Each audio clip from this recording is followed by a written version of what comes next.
안녕하세요. 잘 지내셨어요? 이제 봄이네요, 완연히.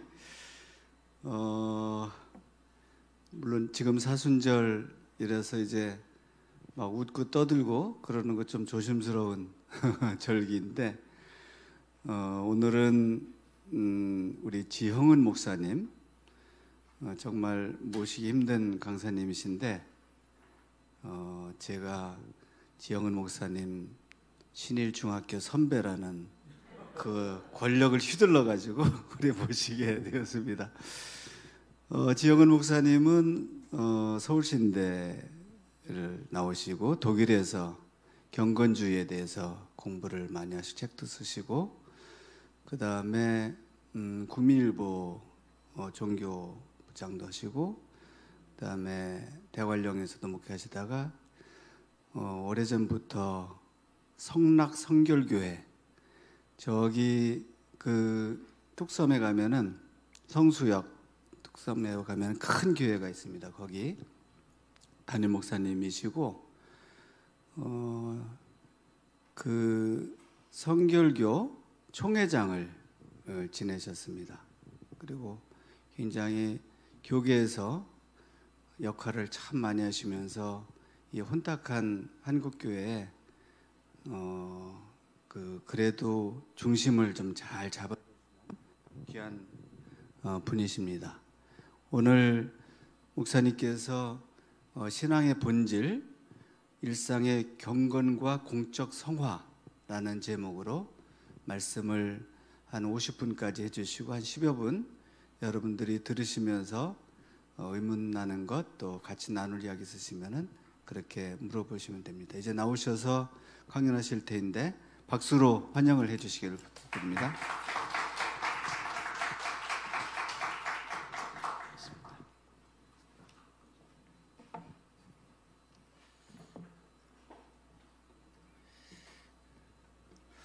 네, 반갑습니다. 대개 이제 강사 소개할 때는 다 모시기 어려운 분이라고 다 얘기합니다. 저는 이금복 선배 목사님이 불러주셔서 저는 너무너무 고맙습니다. 그리고 오늘 이 공간 와보니까 너무 좋으네요.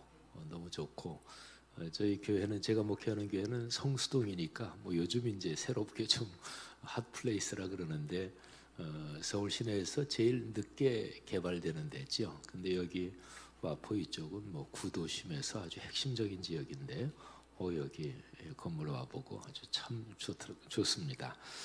자, 제가 여러분들께 나눠드린 그 강의안, 그거를 중심으로 제 강의를 진행을 하겠습니다.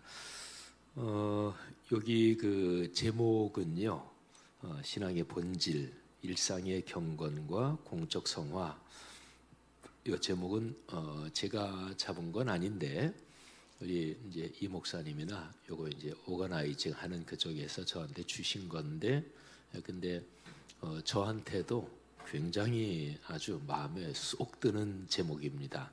그리고 전에 한번 제가 또 이 목사님이 어디에서, 이 목사님이 이제 제가 경건주의 전공한 거를 알고 계시니까 전에 어디서 이제 이런 비슷한 제목을 주셔서 제가 블레어 파스칼이 쓴 팜세, 이거하고 연관해서 제가 비슷한 강의했던 그런 기억도 있습니다.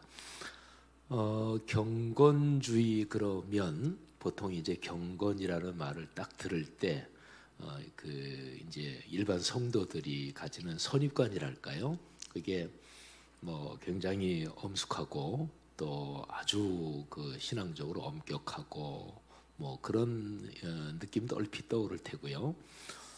또 개인의 어떤 한 사람이 이제 개인의 구원, 또 내세지향적인 신앙, 뭐 사회적인 뭐 이런 거는 뭐 전혀 관심 없고, 그런 거를 또 떠올리실 분들도 있을 거예요.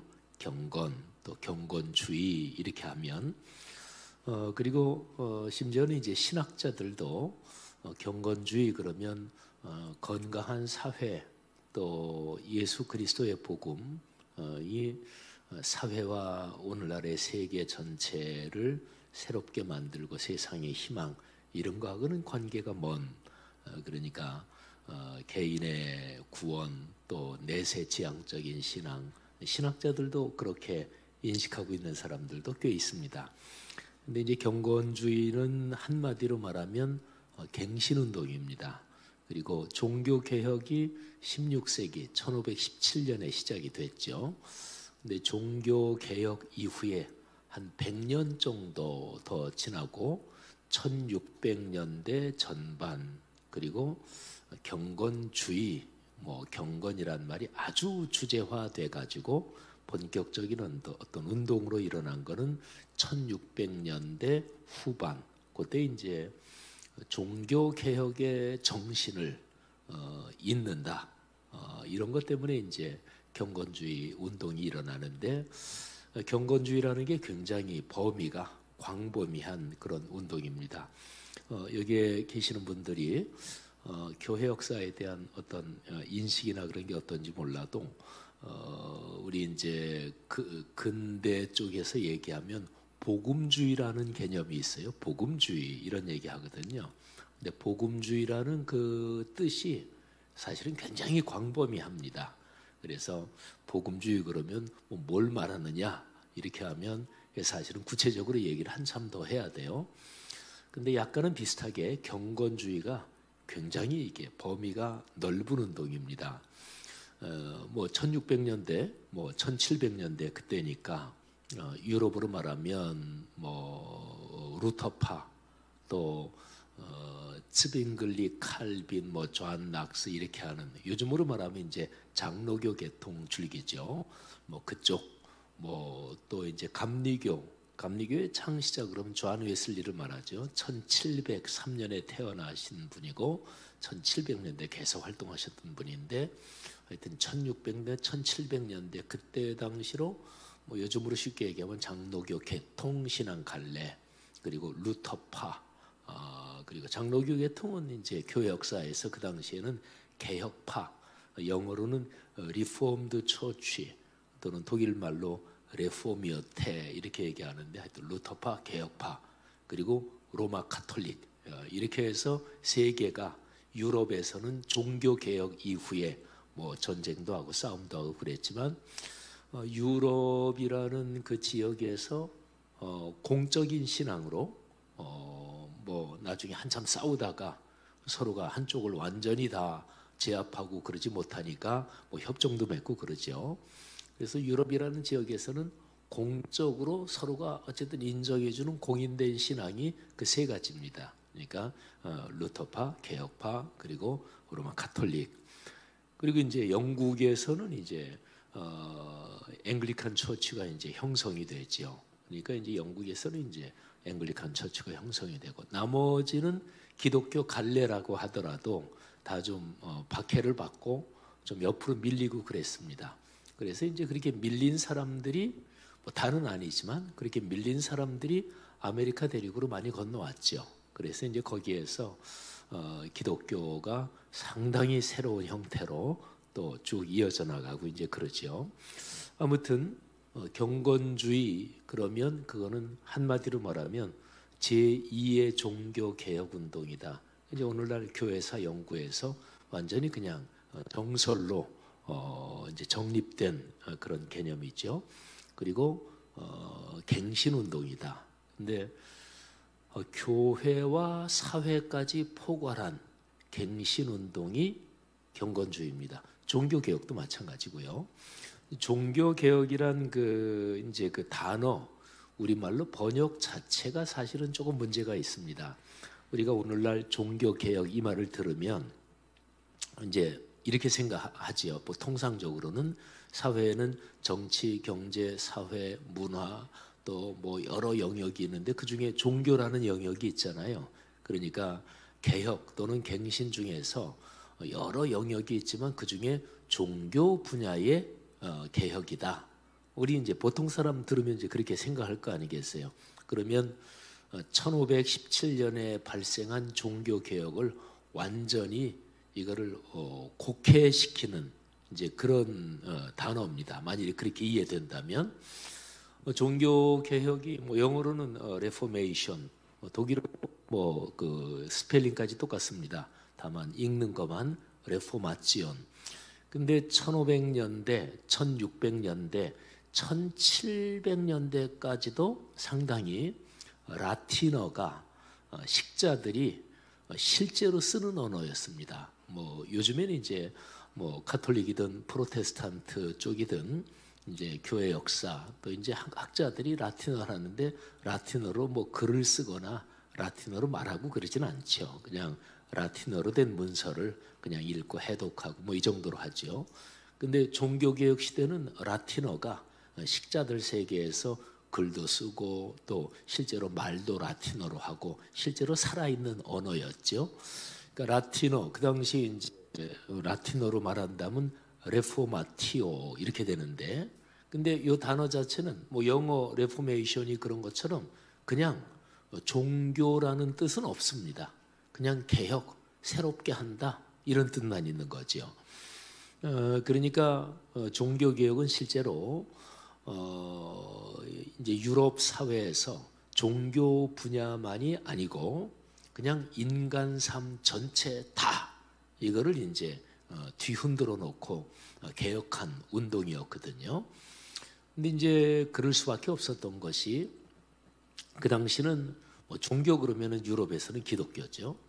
그런데 그 기독교라는 이 그리스도교라는 이 기독교가 사회 전반하고 다 뗄 수 없이 그냥 하나로 엮여 있었어요. 그러니까 또 사회를 끌어가는 중심이었고, 그러니까 이 구조가 이렇게 흔들리니까 사회 전체가 다 그냥 다 엮여 있었으니까 다 이제 이게 흔들릴 수밖에 없고 새로 이제 여러 가지로 변화를 겪을 수밖에 없죠.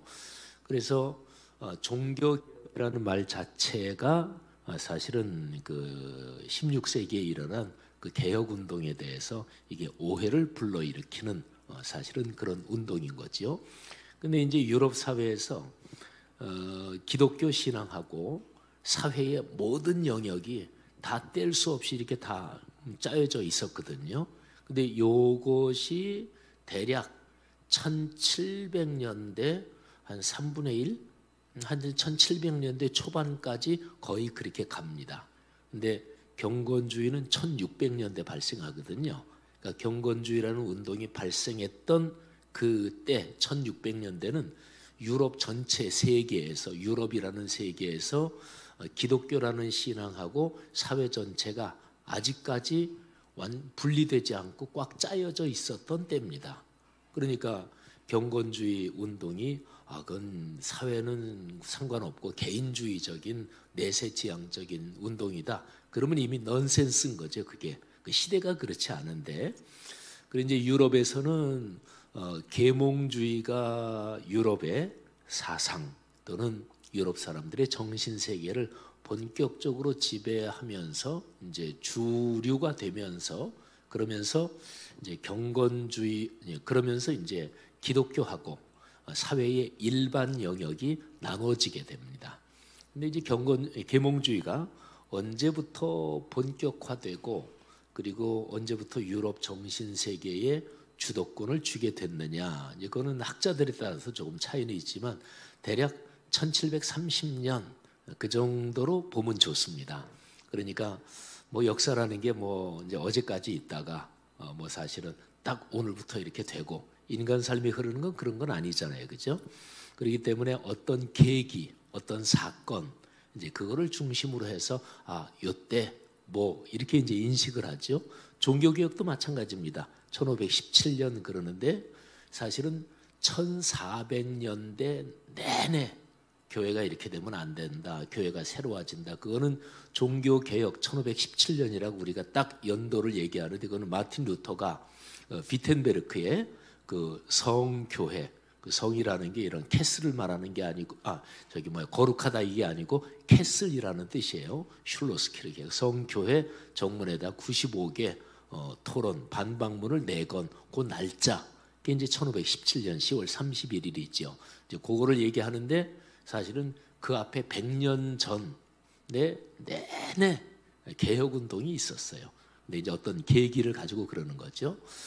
그래서 이제 계몽주의가 언제부터 유럽 정신 세계에 말하자면 주도권을 주게 됐느냐? 그거를 1730년 이렇게 얘기하는 거는 경건주의의 아성이라고 하는 그 대학이 지금의 독일의 옛날 동독 지역이죠.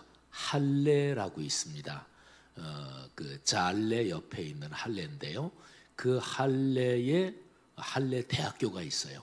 이게 이제 경건주의의 아성이고, 그리고 독일의 이제 프로이센 제국의 아주 중심 기관이고, 근데 이 할레가 경건주의의 아성인데 그 할레 대학의 계몽주의적 사상을 가진 학자들이 주도권을 쥐게 되는 그게 대략 이제 이런저런 면으로 해서 1730년입니다.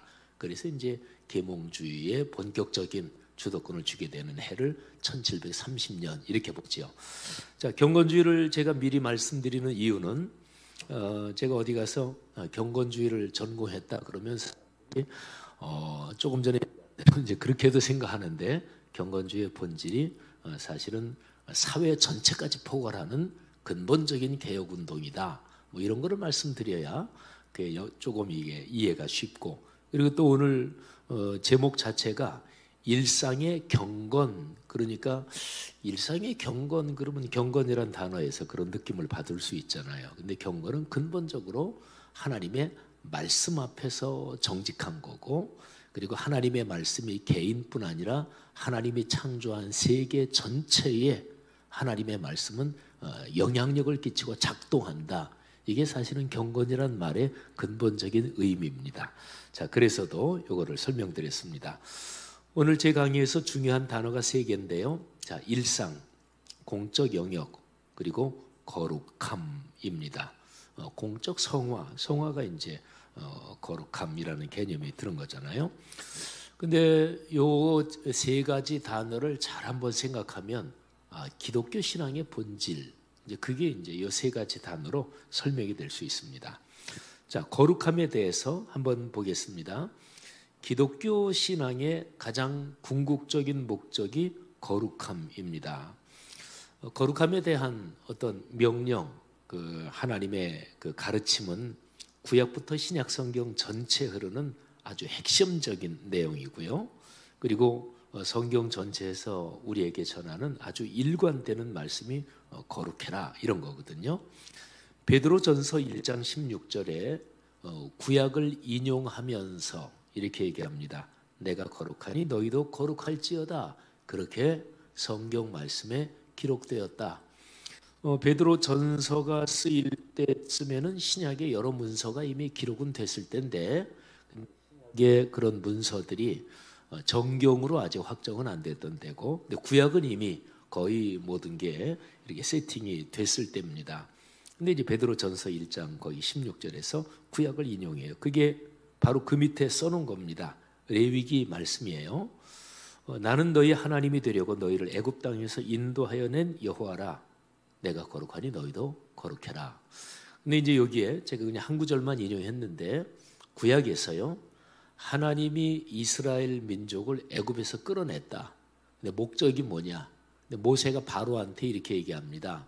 우리가 광야로 3일길쯤 가서 하나님께 예배하려고 그런다. 그러니까 출애굽의 어떤 현상적인 목적, 왜 애굽 땅을 떠나느냐? 하나님께 예배하려고 한다. 근데 구약에서 제사죠. 제사 하나님께 드리는 예배에서 가장 기본적인 개념이 거룩함입니다. 그러니까 죄가 있는 채로는 하나님 앞에 나가지 못해요. 죄를 해결해야 돼요. 그래서 예배란 개념이 거룩함이랑 뗄 수 없는 관계인데 출애굽의 목적이 사실은 거룩함입니다. 자, 레위기 20장 밑에 한 구절 더 인용한 데서 너희는 나에게 거룩할지어다. 나 여호와가 거룩하고 내가 또 너희를 나의 소유로 삼으리고 너희를 만민 중에서 구별했다. 거룩함이라는 그 개념 자체에 구별한다, 이런 개념이 들어있죠. 근데 여기 레위기에서 제가 바로 밑에 3번 항목에서 쭉 말씀드리는데 거룩함은 관계의 개념입니다. 그러니까 이스라엘 민족이 뭐 이런저런 관계 떠나서 이스라엘 민족이라는 어떤 대상 또는 어떤 A라는 사람 자체, 그 사람 자체가 거룩해, 이게 아니고요. 거룩함은 하나님과의 관계에서 그 관계가 어떻다. 이게 이제 거룩함이에요.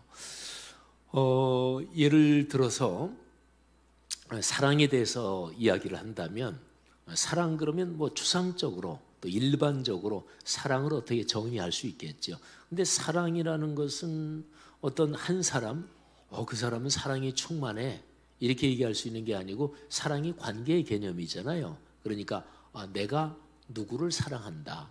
부모가 자녀를 사랑하는 사랑도 있고 또 연인 간의 사랑도 있고 그런 것처럼 거룩은 어떤 한 사람의 존재 자체, 그 상태 자체 그걸 말하는 게 아니라 성경에서 말하는 거룩의 개념은 그 사람이 하나님과 어떤 관계에 있느냐 요거를 가리켜서 거룩이라 그래요. 자, 3번이 이제 그겁니다. 거룩함은 하나님과의 관계에서 파악된다. 자, 민수기 20장 12절 모세하고 아론이 광야에서 40년 동안 이스라엘 백성을 이끌죠. 근데 모세하고 아론이 가나안 땅에 들어가지 못합니다. 근데 이 두 사람이 왜 들어가지 못하느냐? 그 계기가 된 사건이 민수기 20장에 나옵니다. 이스라엘 백성이 그 물이 없을 때 그때 이제 또 평하니까 모세하고 아론이 막 이제 신경이 곤두섰죠. 그때 이제 하나님이 거기 있는 반석한테 명령해서 물을 내라 그러는데 모세가 내가 이 반석에서 너희를 위해서 물을 내랴 뭐 이러면서 이제 그 상황을 보면 모세가 굉장히 신경이 곤두서고 쉬운 얘기로 막 성질이 나고 이랬던 것 같아요. 그래서 이제 모세가 그 지팡이로 반석을 2번 그냥 내리쳐가지고 그래서 물이 나왔어요. 근데 이제 바로 그 20장 12절 말씀이 그거예요. 하나님이 두 사람에게 얘기합니다. 너희가 나를 믿지 않았다. 이스라엘 자손에게 그 목전에서 내 거룩함을 나타내지 않았다. 그래서 너희 둘은 가나안 땅에 들어가지 못한다. 근데 이제 성서학자들이 모세하고 아론이 실수한 게 뭐냐? 그러니까 반석을 명령해서 물을 내라 그랬는데 명령하지 않고 지팡이로 두들겨 쳤다. 이게 그 실수의 원인이냐? 아니면 여기 있는 이 글자에 기록된 대로 하나님을 충분히 신뢰하지 못한 거냐? 뭐 이제 해석이 여러 가지. 그리고 이 똑같은 사건이 출애굽기 거기에는 하나님이 반석을 쳐서 물을 내라 이런 구절도 있어요. 근데 어쨌든 여기서 중요한 거는 이 두 사람이 이스라엘 자손 앞에서 하나님의 거룩함을 나타내지 않았습니다. 그래서 저는 이제 이 구절을 가만히 보면서 지팡이로 쳤다. 어쨌든 민수기 본문에서는 그것도 있지만, 근데 더 중요한 거는 모세하고 아론, 특히 이제 모세가 리더니까 모세가 무지무지하게 분을 내면서 격분하면서 일을 처리했다. 그러니까 내 거룩함을 나타내지 않았다. 요 말씀을 근거로 해서, 그러니까 하나님의 거룩함이 뭐 말하자면 화를 내고 신경질이 뻗치고 뭐 이런 상태하고는 반대쪽일 거 아니겠어요, 그죠? 근데 모세가 그런 상황에서 하나님의 일을 하긴 했는데 하나님의 거룩함을 나타내지 않았다 이런 거죠. 그래서 여기에서 하나님의 거룩함, 그러니까 거룩함은 근본적으로 하나님과 연관됩니다. 그러면 거룩하신 그 하나님과 관계하는 사람, 이 사람은 하나님의 거룩함, 그거를 배우고 또는 은혜로 그 거룩함에 참여하고 이렇게 되는 거죠. 그러니까 거룩함은 관계의 개념입니다. 자, 제가 오늘 강의 안에 아예 굉장히 길게 성경에서 2장을 넣어놨어요. 이걸 뭐 다 읽거나 그러진 않을 거고요. 이 2장을 넣어놨는데 민수기 20장하고 그 다음에 좀 뒤쪽으로 내려가면 민수기 39장 2장을 넣어놨어요. 제가 2장을 넣어놓은 이유가 있습니다. 민수기가 아니라 에스겔이요. 2장을 넣어놓은 이유가 있는데 에스겔이 이제 바벨론 포로 그쪽으로 끌려가서 그래서 포로지에서 선지자로 부름을 받은 사람이 에스겔입니다. 제가 이제 에스겔서 20장 이제 원고를 드릴 때는 에스겔서 20장 1절부터 20장 거의 다를 드렸는데 지금 여기에는 그냥 다 싣지는 않았네요. 제가 중요한 내용 말씀드릴게요. 근데 에스겔은 이스라엘 민족이 뭐 북왕국은 아시리아한테 망하고 남왕국이 바벨론에 망하고 그리고 이제 나라가 완전히 끝장나고 그리고 이제 바벨론으로 끌려가잖아요. 그러니까 바벨론에서 살고 있던 이스라엘 사람들, 남은 자들이죠. 그리고 거기에서 하나님의 구원을 간절히 기다리는, 그리고 예레미야서의 예언에 따라서 70년이 차면 돌아간다. 뭐 이런 기대를 계속 말씀을 그래도 붙잡고 있었던 사람들, 성전은 끝장났으니까, 그러니까 성전 중심의 신앙에서 그 고정된 장소는 완전히 초토화됐고, 그러니까 옮겨 다닐 수 있는 하나님과의 관계가 기록된 말씀입니다. 성전은 고정된 장소잖아요. 근데 그게 끝장났단 말이에요. 그런데 또 하나의 축인 옮겨 다닐 수 있는 하나님의 임재와 현존을 말하자면 체험하게 하는 게 바로 기록된 말씀이죠. 그래서 이제 바벨론 포로에 끌려간 사람들은 기록된 말씀, 이제 그걸 붙잡고 이제 견딘 거죠. 그러니까 남은 자들이죠. 근데 이제 그 사람들이 얼마나 절박했을까 하는 걸 한번 생각을 해보십시오. 최근에 우리나라 대통령이 한일 갈등 문제에 대해서 뭐 일본 방문하고 이것 때문에 굉장히 어수선하고 참 여러모로 이해가 안 가는 점이 많은데, 어쨌든 일제 36년 동안 이 나라가 끝장난다. 일본적 강대국에 우리가 맞서서 도무지 우리가 뭐 독립을 쟁취하는 그럴 가망성이 없다. 뭐 그렇게 확신한 지식인들이 있었겠죠. 그 사람들은 뭐 일본에 이제 완전히 또 조선의 전체적인 걸 보더라도 일본에 같이 들어가서 그렇게 사는 게 민족이 생존하는 길이다. 뭐 이렇게 생각을 했겠죠. 뭐 을사오적인 이완영 비롯해서 쭉 그런 사람들. 그런데 일제 36년 동안도 성경의 표현으로 말하면 남은 자들이 있었을 거 아니겠어요. 이 나라 일제의 치하에서 독립할 수 있다. 그걸 계속 붙들고 있던 사람들. 그 사람들의 인식이 얼마나 처절했을까요? 뭐 만주 이쪽으로 또는 뭐 해외로 나가서 그래서 계속해서 민족의 이 정체성을 붙들고 있던 사람들. 이미 다 나라는 끝장났고. 그러니까 이스라엘 민족이 바벨론의 포로로 끌려가서 거기에서 여전히 하나님의 임재와 현존의 그 통로인 기록된 말씀을 붙잡고 사람들은 무지무지하게 처절했을 것입니다. 뭐 다 끝장났으니까. 그러니까 완전히 망한, 이제 그렇게 경험을 하면서 거기에서 배운 교훈, 이거는 진짜 알맹이지요. 근데 에스겔서에서 무지무지하게 중요한 게 바로 거룩의 개념입니다. 왜 망했냐? 거룩하지 않아서 망했다. 죄지어서 망했다. 이제 거기에는 핵심적으로 우상 숭배 뭐 이런 것도 나오는데, 하여간 그래서 에스겔서 20장에 보면 안식일을 얘기하면서 거룩함을 얘기하고, 뭐 창세기 거기에 모세오경 첫 번째 책인 창세기 거기에 이제 1장에 안식일을 하나님이 창조하시면서 정하는 게 나오잖아요. 안식일의 개념에서 아주 중요한 게 거룩함이지요. 그런데 그거를 인용하면서 자기 민족이 망한 이유가 거룩함에서 실패했다, 이 얘기를 하는 거죠. 자, 여러분 교재 보면 교재 이쪽 제가 이 뒷면에 있군요. 여기 다 기록이 됐군요. 저는 한 면으로 기록된 줄 알았는데, 자, 거기에 20장 쭉 다 기록이 됐죠. 9절 한번 보겠습니다. 자, 제가 이제 이 20장 전체 내용이 그런 거예요. 가증하고 뭐 우상숭배 쭉 있는데, 이제 9절에 내가 그들이 거주하는 이방인의 눈앞에서 그들에게 나타나, 이스라엘 백성이죠. 이스라엘 백성을 애굽 땅에서 이끌어냈다. 근데 이유는 하나님의 이름 때문이다. 하나님의 이름이 이방인의 눈앞에서 더럽혀지지 않도록 그래서 끌어냈다. 그러니까 이제 하나님이 중심이에요. 내가 그들을 애굽 땅에서 데리고 나와서 광야에 이르게 하고, 그리고 11절 이 표현이 아주 중요한데, 에스겔에서 사람이 준행하면 그로 말미암아 삶을 얻을 내 율례.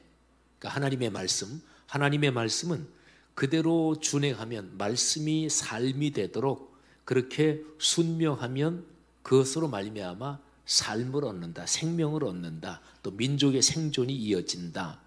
그러니까 그 포로지의 거기에서 처절한 민족이 멸망하고 사는 그 경험에서 그들이 깨달은 거는 성전 끝장났는데 기록된 말씀. 근데 뭐 이게 말씀은 율례, 규례, 뭐 명령 여러 가지로 표현되는데 그냥 말씀으로 하면 말씀이 뭐냐? 이 말씀은 삶으로 순명해야 되는 거다. 그러니까 말씀이 삶이 돼야 된다. 근데 말씀이 삶이 돼야 그래야 산다, 생존한다. 민족의 생존도 그렇고 그리고 여기에 이제 하나님이 주시는 생명을 얻을 수 있다. 이런 게 이제 여기에 명백하게 되는 거죠. 자, 그래서 12절 보면 또 내가 그들을 거룩하게 하는 여호와인 줄 알게 하려고 내 안식일을 주어 그들과 나 사이에 표징을 삼았노라. 그러니까 하나님의 거룩한 말씀 그리고 안식일 이렇게 연결이 되죠. 13절부터 또 그 표현이 나와요. 사람이 준행하면 그로 말미암아 삶을 얻는 나의 율례를 그들이 광야에서 지키지 않았다. 나의 규례 말씀을 멸시했다. 그리고 나의 안식일을 크게 더럽혔다. 그래서 내가 광야에서 분노를 쏟아 그들을 완전히 끝장내려고 했는데 내가 내 이름을 위하여 그 뜻을 거두고 만일 광야에서 끝장내면 그러면 다른 이방 민족들이 아이고 하나님의 이름 별거 아니구나. 하나님의 능력이 별로 없구나. 그렇게 생각할까 봐 내 이름을 위해서 그걸 참았다. 모세가 하나님께 간구한 게 그거죠. 하나님이 내가 이거 싹 쓸어버리겠다. 그리고 모세 너를 통해서 새로운 민족을 이루겠다. 그랬을 때 모세가 하나님께 기도한 게 그거죠. 하나님 그러시면 다른 모든 이방 민족들이 여호와 하나님이 능력이 없어서 애굽에서 끌어낸 백성이들이 광야에서 다 죽을 수밖에 없었다. 그러실 것입니다. 하나님의 거룩한 이름을 위해 이 백성을 보존해 주십시오. 모세가 드린 기도예요. 하여튼 그런 얘기를 쭉 하는 거예요. 자, 그리고 18절에 보면 광야에서 하나님이 이스라엘 민족에게 이렇게 얘기했다는 거예요. 너희 조상들의 율례를 따르지 말라. 그러니까 조상들이 관행적으로 해온 조상들의 전통을 따르지 말아라. 그럼 뭐를 따라야 되느냐? 19절 나는 여호와 너희 하나님인데 너희는 나의 율례를 따르며 나의 규례를 지키며 또 나의 안식일을 거룩하게 할지어다. 이제 반복되는 다 똑같은 말이에요. 그러니까 너희 조상들의 전통, 조상들의 율례를 따르지 말고 나의 말씀을 따라라.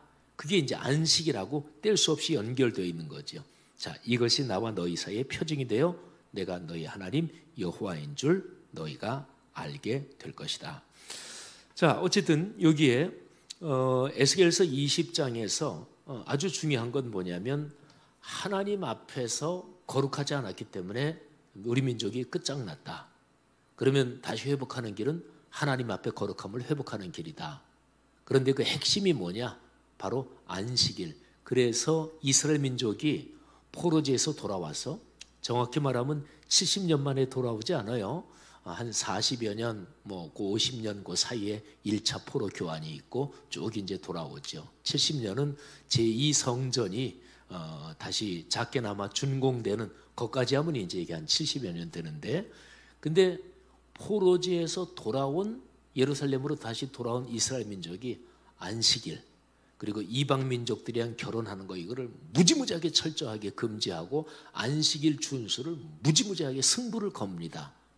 이거는 바로 이런 인식 때문에 그런 거예요. 그러니까 민족이 다시 생존하기 위해서 우리 민족의 정체성이 어디 있느냐? 하나님과의 관계, 거룩함이다. 그러면 그 거룩함이라는 건 구체적인 방법이 있어야 될 거 아니겠어? 어떻게 해서 우리가 거룩함을 훈련하고 어떻게 해서 지키느냐? 그게 현실적인 삶에서 안식일을 아무 일도 하지 않고 안식일을 철저하게 지킨다.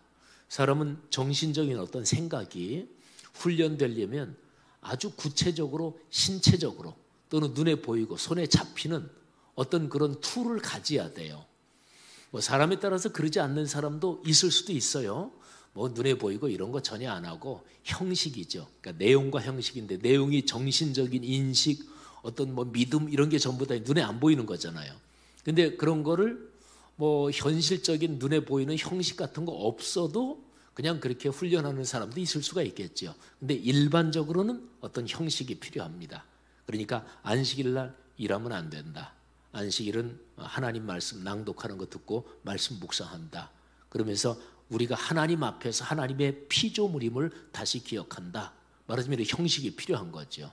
그래서 이스라엘 민족이 바벨론 그 이제 포로지에서 처절하게 경험한 게 우리가 거룩함에서 실패했다. 그리고 거룩함은 근본적으로 하나님과의 관계인데 그 툴이 바로 안식일이고 그리고 기록된 말씀 이거를 듣고 묵상하는 거다. 이제 요겁니다.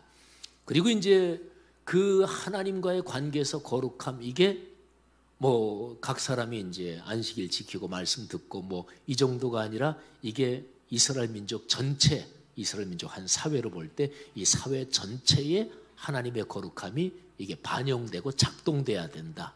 이게 바로 이스라엘 민족의 삶에서 하나님과의 관계에서 거룩함은 개인적인 관계만이 아니라 사회적인 성화, 공적 성화 이렇게 연결된다. 이스라엘 민족의 삶에서는 그런 거죠. 자, 4번은 사실은 이미 요거 3번 설명드리면서 특히 이제 포로지에서 처절하게 깨달은 이스라엘 민족의 경험과 연관해서 이미 설명을 상당히 드린 건데요.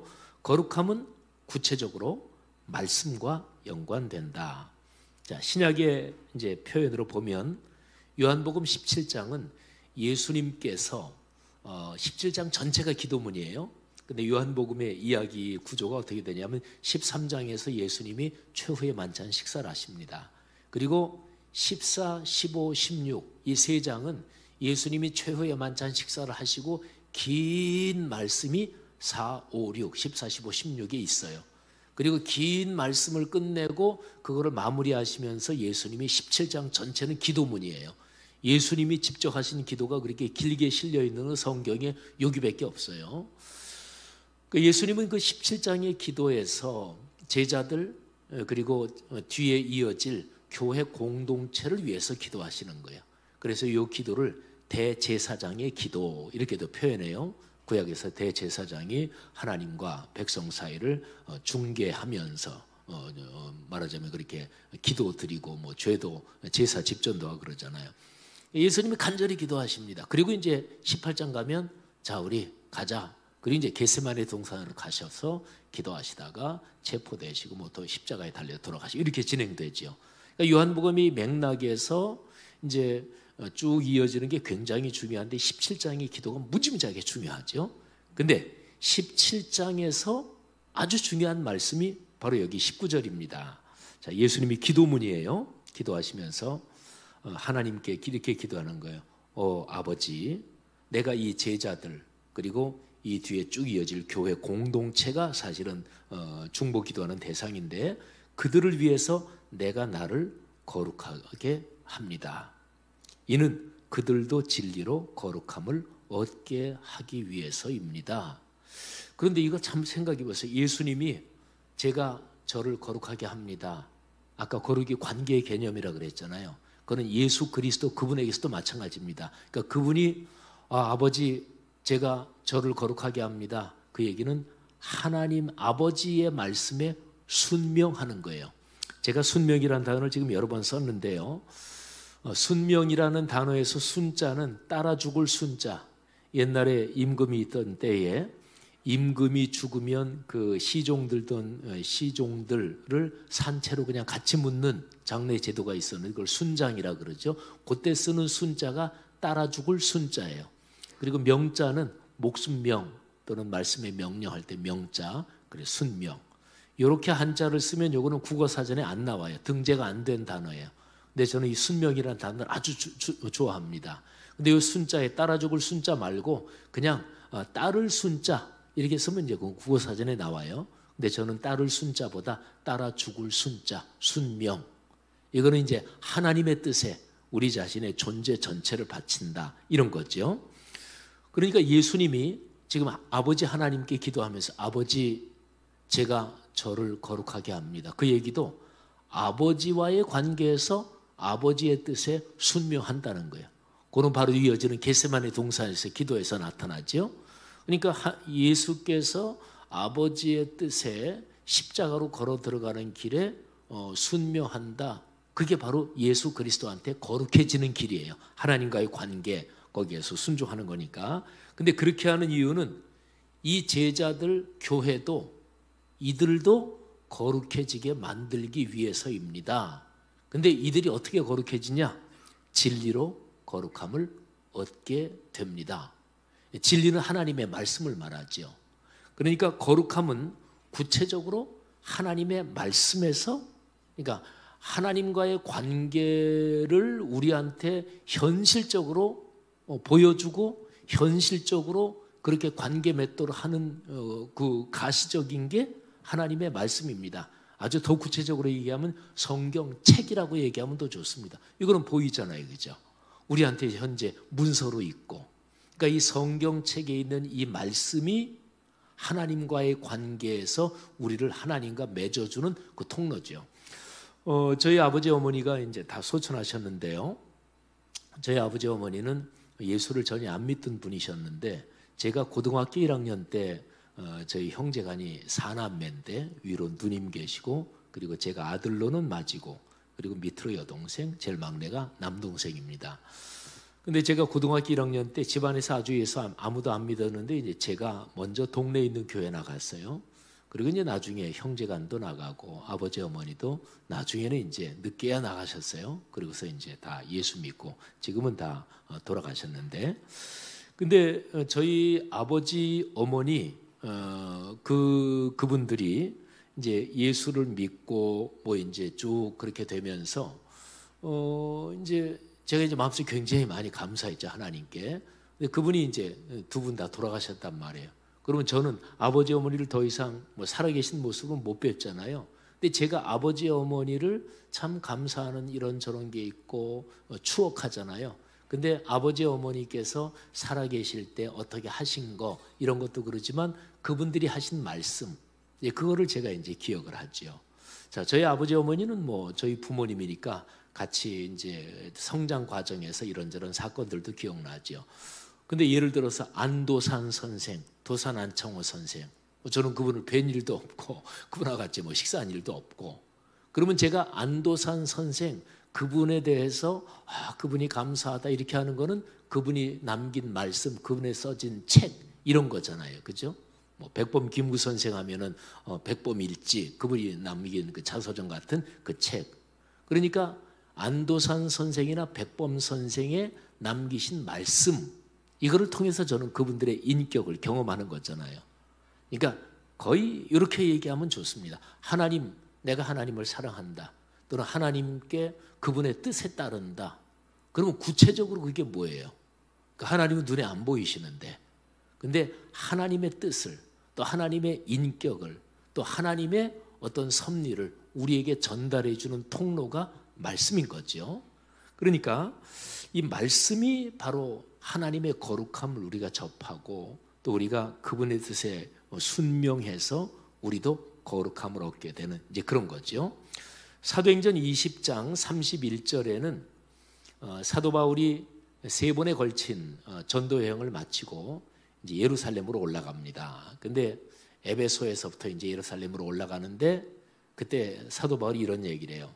내가 예루살렘에 갔다가 로마도 봐야 되겠다. 이게 이제 사도행전 19장 21절 말씀인데, 그래서 이제 사도 바울이 예루살렘에 올라갔다가 체포돼서 이제 죄수, 정확히는 피의자 신분으로 로마로 호송되죠. 그래서 복음이 예루살렘에서 그 당시에 세계 중심인 로마까지, 이 사도행전은 아주 중요한 구조인데, 근데 사도 바울이 에베소에서 예루살렘으로 되도록이면 빨리 올라가려고 급히 이제 올라가면서 에베소 교회, 에베소에서 다른 데로 저쪽에 유럽으로 건너가서 둘러보고 하다가 올라가는 길에 에베소 교회 리더들을 다시 한번 만나기를 원해요. 이제 바울이 올라가면 뭐 여러모로 다른 예언자들이 당신 올라가면 환란이 기다리고 있습니다. 죽을지도 모릅니다. 이제 그런 걸 바울도 알고 있죠. 그래서 자기가 마지막이니까 자기 바울이 평생 사역할 때 제일 길게 사역한 게 3년 동안 일했던 에베소거든요. 그래서 거기에 요즘으로 말하면 뭐 목회자들, 장로님들을 다 불러서. 근데 시간으로 봐서 에베소까지 들어갈 시간은 안 되고, 그래서 사람을 보내서 그들을 밀레도 이 바닷가까지 나오게 합니다. 바울은 지금 배를 타고 계속 이제 항해해서 예루살렘으로 가는 중이니까. 근데 거기에서 마지막으로 그들에게 당부를 합니다. 근데 바울이 그런 얘기를 해요. 사나운 이리 같은 못된 것들이 나타나서 사람들을 흩어버리고 뭐 공격하고 이럴 거다. 근데 바울이 그런 간절한 상황에서 이렇게 얘기합니다. 이 지도자들 다 바울이 전도한 사람이고 바울이 세운 사람들인데, 근데 내가 여러분을 어디에 맡깁니다. 이런 표현을 해요. 저기 거기에 이제 인용해 놓은 구절인데 사도행전 20장 31절, 내가 여러분을 주님과 및 그 은혜의 말씀에 부탁합니다. 그 말씀이 여러분을 든든하게 세울 것입니다. 그리고 거룩하게 하심을 입은 모든 자, 이거는 교회 공동체를 말하죠. 그래서 기업이, 이거는 기업은 뭐 유업 또는 상급, 하나님의 어떤 주시는 축복 이런 걸 말하는 거죠. 하나님의 말씀이 바로 여러분을 그렇게 만든다. 그러니까 이제 사도 바울은 하나님과의 관계에서 아주 근본적인 게 말씀이다.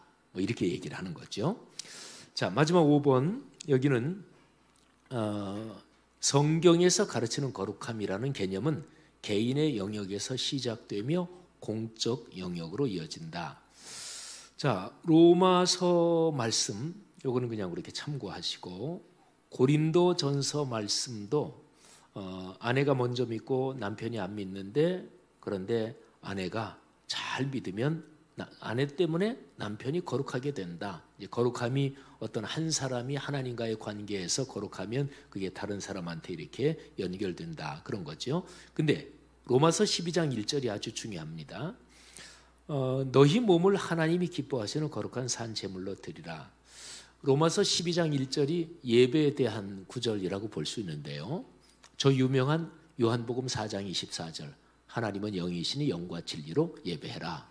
그 요한복음 4장 24절이 어떤 뭐 한 장소에 모여서 드리는 그 예배라고 한다면, 로마서 12장 1절은 그 예배가 끝나고 일상과 사회생활로 나가서 그 하는 모든 생활도 예배의 정신으로 살아야 된다. 말하자면 흩어지는 예배를 가리키는 거라고 볼 수 있어요. 그래서 여기에서 뭐라 그러냐면, 너희 몸을 살아있는 제물로 드리면서, 그러면서 너희가 예배를 드려라. 이게 바로 너희가 드릴, 그리스도인이 드릴 영적 예배다. 또는 그리스도인이 드릴 마땅한 예배다. 이렇게 얘기하는 거죠. 그러니까 성경에서 말씀하는 예배는 모여서 드리는 예배가 아니라 흩어져서 예배 끝난 뒤에 세상으로 파송돼서 그래가지고 사는 모든 삶이, 이게 바로 예배의 삶이다. 그러니까 하나님과 예배 시간에 만나서 하나님과의 관계에서 거룩해지는 것은 예배 끝난 뒤에 나가는 세상에서 이게 계속 확산이 돼야 된다. 이런 거죠. 6번은 제가 뭐 길게 설명드릴 시간은 없겠고요. 여러분이 한번 쭉 읽어보시는데 6번에서 이제 에스겔서 39장인데요. 여기에서는 우리 신앙생활하면서 뭐 곡과 마곡의 전쟁 뭐 이런 거를 뭐 많이 얘기하죠. 곡이 사람 이름이고 마곡이 어떤 뭐 집단 뭐 이런 민족 이런 이름인데요. 이게 맨 마지막 뭐 종말과 연관해서 흔히 많이 얘기하기도 하는데, 이스라엘 민족의 회복에서 최후로 마지막으로 이 곡이 이끄는 마곡과의 전쟁이 있는데 하나님께서 그들을 완전히 쓸어버리신다. 완전히 말하자면 멸망하도록 하신다. 그리고 나서 바로 이어지는 그 다음 장부터 에스겔에서 마지막 하나님의 어떤 승리, 그 에스겔에서 성전에 대한 얘기가 이제 끝까지 쭉 나옵니다. 그러니까 맨 마지막에 패배할 뭐 하나님의 대적자라 그럴까요? 그게 바로 이제 곡과 마곡의, 곡이 이끄는 그 마곡 집단과의 전쟁인데, 자, 거기에서 몇 절만 보냐면 25절을 한번 보시겠습니까? 쭉 밑으로 내려가서 25절 어디쯤에 나오나요? 4페이지 밑에서 네 번째 줄이네요. 제가 읽습니다. 그러므로 주 여호와께서 이같이 말씀하셨느니라. 내가 이제 내 거룩한 이름을 위해서 열심을 낸다. 하나님의 거룩한 이름을 위해서. 그래서 야곱의 사로잡힌 자를 돌아오게 한다. 그리고 이스라엘 온 족속에게 사랑을 베푼다. 그들이 그 땅에 평안히 거주하고 두렵게 할 자가 없을 그때에 부끄러움을 품고 자기들의 죄를 뉘우칠 것이다. 27절 내가 그들을 만민 중에서 돌아오게 하고 적국 중에서 모아내어 많은 민족이 보는 데서 그들로 말미암아 나의 거룩함을 그때 나타낼 것이다. 에스겔서에 계속되는 주제가 아까 제가 말씀드린 것처럼 민족이 완전히 초토화되고 처절하게 멸망한 그 상황에서 이유가 뭐냐? 거룩함을 우리가 지키지 못했다. 하나님과의 관계, 사는 길은 하나님과의 관계에서 다시 거룩함을 회복해야 된다. 그러니까 이스라엘 민족이 다시 돌아오고 그거는 이제 근본적으로 거룩함을 회복이다 하는 거죠. 자, 마지막 7번, 8번 두 가지 있는데 제가 간단하게 요약해서 9번 쭉 있는데 아주 간단하게 요약해서 말씀을 드려야겠네. 시간이 좀 지나서. 자, 거룩해지는 방법은 아까 제가 말씀 얘기했는데 말씀 묵상입니다. 거기에서 4장 5절만 보면 하나님의 말씀과 기도로 거룩하여짐이라. 그러니까 하나님의 기록된 말씀을 붙잡고 그리고 그 말씀이 내 삶에서 작동되게 해달라고 하는 거, 간구하는 거, 그게 기도의 본령입니다. 그러니까 말씀과 기도 이 두 가지를 합한 거를 말씀 묵상 이렇게 얘기할 수가 있을 것입니다. 디모데후서 3장 13절부터 4장 5절까지 제가 3장에서 4장을 아주 이어가면서 아예 절표시를 다 없앴어요. 이게 편지가 원래 편지 쓸 때 1장 1절 또 2절 이렇게 쓰지 않잖아요. 장절은 성경이 기록된 뒤 1000몇백 년이 지난 뒤에 이게 붙여진 거거든요. 그래서 성경을 읽을 때 한 장에서 그 다음 장으로 넘어갈 때 이게 원래 이어지는 내용이지 해서 한 장의 마지막 부분하고 그 다음 장의 첫 부분을 연결시켜서 묵상하면 굉장히 깨닫는 게 많습니다. 근데 여기 디모데 후서 3장 마지막 부분하고 4장도 이제 그렇습니다. 여기에서 이제 하나님의 말씀 성경 이게 그리스도인을 그리스도인답게 만든다. 이제 그런 내용이다. 그렇게만 말씀드리고 넘어가겠습니다. 그다음에 9번 성령의 활동이 거룩함을 가능하게 한다. 그러니까 말씀이 하나님의 뜻을 인식하게 하고 말씀을 통해서 하나님과의 관계가 올바르게 되고 우리를 거룩하게 만든다 이랬잖아요. 근데 이 말씀이 우리 안에서 작동되게 하는 것은 인간의 지성적인 인격적인 윤리적인 인식 요거로 가능하지 않고 하나님의 영이고 그리스도의 영인 성령의 임재와 성령의 활동으로 가능하게 됩니다. 그게 누가복음 맨 마지막 장하고 사도행전 첫 번째 장에 아주 명백합니다. 자, 누가복음 누가 썼냐면은 헬라인 의사 직업을 가지고 있었던 누가라는 사람이 썼죠. 그리고 사도행전도 누가가 썼어요. 근데 이게 전편 후편입니다. 내용이 그렇게 연결돼요. 여러분 드라마 요즘 혹시 드라마 보시는 분들 오늘 뭐 한다 그러면 바로 지난 편 그거 마지막 조금 보여주고 오늘 거 시작하잖아요. 그죠? 근데 누가복음 마지막 장 24장하고 사도행전 1장이 정확하게 그렇습니다. 누가복음 맨 마지막 장 부활하신 예수님이 40일 더 세상에 계시다가 승천해요. 근데 왜 바로 승천하지 않으셨을까? 할 일이 있으셨어요. 아유 주님 그 할 일을 좀 십자가 달리시기 전에 좀 미리미리 하시지 뭘 미루다가 못해가지고 아유 미처 못했네 그러고도 계셨을까요? 그게 아니고요. 부활의 몸으로서 부활하신 그 모습으로 제자들한테 딱 나타나가지고 야 내가 너희한테 성경 그때 성경 구약이죠. 쭉 여태까지 가르쳤지 않느냐. 근데 내가 지금 부활해서 여기 있는데 내가 너희한테 가르친 게 바로 이걸 말하는 거야. 그러니까 부활하신 모습으로 당신을 보여주시면서 3년 동안 성경 가르친 거 그거를 다시 한번 리마인딩 시키고 깨닫게 할 필요가 있으셨어요. 누가복음 24장 맨 마지막에 성경 쭉 풀어주시고 자 내가 지금 부활해서 있어. 바로 이거를 얘기한 거야. 그 얘기가 누가복음 24장에 나와요. 그래서 그들을 성경을 깨닫게 해요. 자, 다 깨달았어요. 그러면 이제 드디어 액션. 근데 그게 아니고 기다려야 된다. 성령이 너희에게 오셔야 깨달은 말씀이 삶에서 작동할 수 있다. 너희가 삶으로 순명할 수 있다. 그거는 인간의 인식 가지고 되지 않고 또는 인간의 윤리적인 인격적인 의지적인 결단, 뭐 사람에 따라서 그 강도가 다르겠지만 그거 가지고 안 된다. 그거는 거룩한 영의 임재로서 가능하다. 그 영의 오심을 기다려야 된다. 그래서 사도행전 1장에 거기에 24장의 맨 마지막 부분이 다시 한번 반복되는 거예요. 그러면서 성령이 오심. 그게 이제 사도행전 2장에 나오죠. 그러니까 누가복음 맨 마지막 장하고 사도행전 1장 거기에서는 말씀이 작동되는 거는 그거는 성령의 역사다.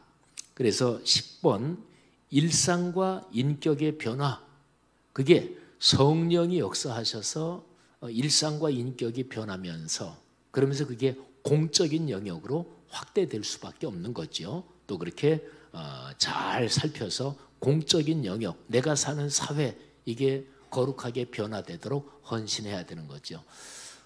인격과 일상의 변화, 저는 이 단어를 굉장히 좋아하는데 인격은 속을 말하는 거죠. 근데 인격이 변하면, 속이 제대로 변하면 그러면 밖으로 말하는 거, 행동하는 거, 돈 쓰는 거, 돈 어디에다 많이 쓰나, 그걸 보면 그 사람의 속이 어떤지를 알 수가 있는 거죠. 시간, 어떻게 많이, 어디에다 시간을 보내나, 휴가 때 어디로 가느냐, 또 휴가 때 뭐 하면서 보내느냐, 그게 그 사람의 가치관을 알 수 있잖아요.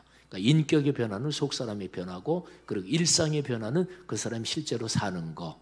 근데 이렇게 변하면 이게 공적인 영역으로 이거는 이어질 수밖에 없다 하는 거죠. 예를 하나 들죠. 우리나라 공무원들이 뭐 옛날에 한참 뉴스에서 나오고 그랬던 건데, 예를 들어서 어디에 출장을 간다 그러면 3일 출장 가면 일 다 처리할 수 있어요. 근데 이제 의뢰 일주일 끊죠. 출장비 일주일 받고. 그럼 3일 가서 일 다 마치고 그리고 집에 와서 3일은 쉬는 거예요. 그게 이제 관행처럼. 그런데 어떤 그리스도인이, 야, 우리나라 공직자들이 이렇게 느슨해서 되겠나? 나는 하나님 앞에서 이건 뭐 이렇게 할 수 없다. 3일 출장만 끊고 출장비 3일만 받고 그리고 갔다 와서 일합니다. 그러면 동료들한테 욕을 바가지로 먹겠죠. 아니, 당신만 그렇게 뭐 올바르냐? 왜 다른 사람한테 피해 끼치느냐? 근데 그리스도인으로서 내가 하나님 앞에 진실하다, 이런 게 진짜 그렇다면 그렇게 행동할 수 있죠. 그죠? 그러니까 그리스도인 개인이 진지하게 말씀으로 이게 변화되고 그러면 그거는 공적 영역으로 적어도 자기가 권한을 가지고 있는, 뭐 자기 권한 밖의 일을 뭐 어떻게 하고, 뭐 말하자면 뭐 사회적인 뭐 항의 프로테스트를 하고 뭐 그런 것까지 뭐 할 수 있는 사람도 있겠지만 그런 사람에 따라 틀리고, 근데 적어도 자기 권한에 있는 거는 할 수 있잖아요. 내가 결제할 수 있는데 내가 결제할 때 이거 뭐 예를 들어서 어떤 뭐 지자체 장이다, 뭐 저는 성동구에 삽니다만 성동구청장이다 그럼 구청장 정도 되는 사람이, 자, 우리 성동구청 공직자들이 우리 공무원 사회 관행 중에서 이런 건 바꿉시다. 그럼 구청장이 자기 권한이 있으면 그건 할 수 있잖아요. 그죠? 뭐 국회의원도 마찬가지고. 그러니까 인격과 일상이 변해지면 이거는 반드시 자기 삶의 주변 영역으로 이게 전달될 수 있다는 거죠. 11번 기독교 신앙과 신학의 입장에서 주목해야 하는 것이 종교개혁 마르틴 루터가 남긴 명제다. 루터가 남긴 명제를 제가 거기에 써놨는데, 오라티오, 메디타티오, 텐타티오, 파키온트, 테올로금, 기도와 학문과 시련이 목회자를 만든다. 이거는 근본적으로 성경 말씀을 묵상하는 방법론이기도 하고요, 루터의 신학 방법론이기도 한데, 두 번째 메디타티오를, 이게 메디테이션이에요. 근데 이게 지금 영어의 메디테이션하고 이 당시에 메디타티오의 라틴어는 사실은 뜻이, 언어는 살아있으니까 뜻이 사실은 변이된 건데요. 이게 뭐 묵상, 명상 이런 뜻이 아니고요. 인간의 이성적인 능력으로 진지하게 생각하고 또 진지하게 연구하고 뭐 이런다. 사실은 이거를 말해요. 제가 학문이라고 번역했는데, 아니면 이성적인 또는 인격적인 작업과 결단, 이렇게 좀 풀어서 설명할 수 있습니다. 그러니까 성경 말씀을 놓고 하나님, 이 말씀이 제게 이루어지도록 저에게 말씀을 열어주십시오. 기도하고, 그 다음에는 하나님이 주신 이성으로 그 말씀을 살피고 또 생각하고, 그렇게 하고 거기서 깨달은 거를 텐타티오, 이거는 시련인데 삶의 현장이죠. 삶의 현장에서 그 말씀대로 순명해서 살고, 이거를 말합니다. 자, 결론 부분. 오늘날의 기독교와 말씀 묵상, 인격과 일상의 변화에서 공적인 생활로. 저는 이제 예수 믿은 지가 고등학교 1학년 때 제가 예수 믿기 시작했는데 50년이면, 내년이면 제가 이제 예수 믿은 지 50년이고, 그리고 목회자로 살아온 지는 내년이면 이제 40년인데, 근데 제가 중간 결론으로 내리는 거는 대한민국 사회 또 한국 교회 여러 가지 필요한 게 많지만 진짜로 근원적인 변화를 위한 지렛대가 뭘까? 제가 보기에 그거는 66권 성서의 말씀이다. 그리고 다시 한번 한국 교회가 성서의 말씀으로 진지하게 돌아가서 한 10여 년 아주 진실하게 말씀에 깊이 들어가면서 이 말씀이 나와 오늘날의 공적인 세계에 어떤 의미가 있느냐, 이거를 깊이 묵상하면서 거기에 순명할 때 한국교회의 근원적인 어떤 방향이 보이지 않을까, 그렇게 생각하고 있습니다. 자, 생각보다 좀 강의가 길어졌네요. 제 강의 여기서 마치겠습니다. 고맙습니다. 예. 네, 고맙습니다. 그래도 뭐 좀 지났지만 혹시 말씀 들으시면서 지영훈 목사님께 여쭤볼 거 있으면 뭐 한두 분 그렇게 말씀하시죠. 예. 아무 질문이나 좋습니다. 아니 저기 예, 강의랑 상관없는 것도 괜찮고요. 예. 목사님 방송에서 많이 들었는데 맞습니다. 진짜 영광입니다. 제가 목사님 방송에서 들을 때마다 상당히 진짜 존경했고 했는데 오늘 지 목사님이신가 했는데 진짜 지 목사님을 제가 실물로 영접해가지고 저는 놀랬습니다. 맨 처음에 놀랬습니다. 그리고 너무 감사하고요. 목사님 말씀을 들으면서 거룩함이라는 거에 대해서 좀 그냥 초보적인 질문을 드리겠는데, 아까 목사님께서 계속 그러니까 관계라고 말씀을 하시면서 하나님과 우리의 상호작용이라고 이해를 했거든요. 그래서 거룩함의 어떤 방법을 말씀 묵상이라고 또 이렇게 말씀을 하셨고, 아까 공무원 일상생활까지도 확대를 하셨고요. 이해는 잘 됐는데 아주 초보적인 질문인데, 거룩함, 그러니까 저희가 하나님께 대한 거룩함과 하나님이 저희에게 주시는 거룩함이 그럼 또 있다고 생각이 들거든요. 상호작용이니까요. 그러면 저희가 하나님께 들은 거룩함을 쉽게 다른 표현으로 하자면 어떻게 될까요? 말씀 묵상을 통해서는 어떤 방법인데, 진짜 거룩함을 다른 또 하나님이 주시는 저희의 거룩함은 목사님 한마디로 표현하면 어떤 건가요? 한번 좀 예, 제가 그 경건이라는 헬라어 단어를 설명하면 그게 쉽게 설명이 될 수 있을 거예요. 제가 쭉 말씀드리느라고 또 강의한 준비한 거를 말씀드리느라고. 근데 제가 경건이라는 헬라어 단어가 유세베이아이거든요. 유하고 세베이아. 근데 세베이아 이 단어 뜻이 뭐냐면 삼간다. 그러니까 굉장히 경외심을 가지고 조심한다. 그 대상이 있을 거 아니겠어요, 그죠? 그러니까 세베이아, 이거는 우리 기독교 신앙으로 말하면 하나님 앞에서 내가 경외심을 가지고 뭐 함부로 막 그냥 내 멋대로 하지 않고 삼가며 조심하며, 그러니까 하나님 앞에서 산다. 이게 세베이아거든요. 유라는 말은 헬라어로 어떤 단어 앞에 붙여서 그 단어가 좋다 또는 그 단어에 대해서 강화하고 이거를 말합니다. 그럼 유세베이아, 그러면 그리스도인이 하나님이 살아계시다, 하나님은 늘 나와 같이 계시다, 그 하나님이 지금 계시고 내가 하나님 앞에서 산다, 이게 유세베이아의 뜻이에요. 경건의 뜻이죠. 근데 이게 사실은 거룩함의 뜻하고 내용적으로 완전히 일맥상통합니다. 이게 이제 질문을 하나님이 우리에게 주시는 거룩함, 우리가 하나님께 드릴 거룩함, 이렇게 하셨는데 그렇게 나눌 필요 없이요, 유세베이아 단어를 생각하시면 됩니다. 그러면 예를 들어서 거룩해진 사람은 뭐 말도 참 부드럽고 막 온유하고 겸손하고 천편일률적으로 그러냐? 그게 아니라는 거죠. 사람은 기질은 뭐 아주 굉장히 뭐 터프할 수도 있고, 또 어떤 사람은 굉장히 섬세하고 부드러울 수도 있잖아요. 터프한 거룩함도 있고 섬세하고 아주 부드러운 거룩함도 있는 거예요. 근데 거룩함이란 근본적인 뜻은 우리 그리스도인이 자기의 기질 성품 이렇게 어떻든지 간에 사람은 다 특징이 있잖아요. 근데 내가 하나님이 지금 나와 같이 계셔. 그래서 하나님의 임재와 현존을 느끼면서 하나님 앞에서 살아가는 거, 이게 바로 이제 거룩함이라는 거죠. 그러니까 구약 성경의 요셉은 하나님이 나와 같이 계시다. 그러니까 보디발의 아내가 그렇게 유혹해 오는데도 내가 하나님께 범죄할 수 없다 이렇게 얘기를 하잖아요.